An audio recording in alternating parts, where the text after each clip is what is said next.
Welcome to our channel. Today we how to connect APIs with RapidAPI easy tutorial step by step clearly. Start by visiting the RapidAPI website. Create an account if you don't have one. Log in to your RapidAPI account. Once logged in, you'll be on the RapidAPI hub. Search for the API you want to connect to using the search bar. Select the API from the search results. Review the API documentation for important information. Check the endpoints available in the API. Click the Connect to API button. Choose your preferred programming language or framework for integration. Copy the provided code snippet for the selected language. Open your development environment.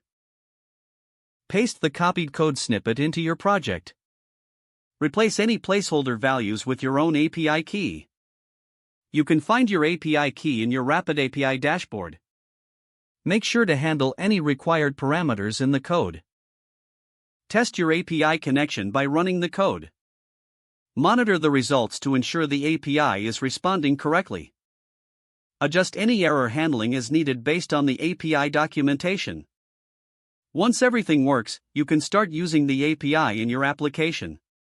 Continue to explore other APIs on RapidAPI for additional functionalities. That concludes the steps to connect APIs with RapidAPI. If the page does not load, refresh the browser or try again in a private or incognito window. Make sure you are using the correct email address, then retype it carefully to avoid small typos. If your password is not accepted, use the reset option and create a new strong password you can remember.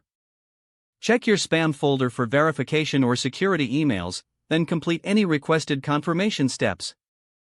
Enable two-factor authentication if available to improve account security and reduce unauthorized access risk. After signing in, review your profile details so your contact information and settings are accurate and current.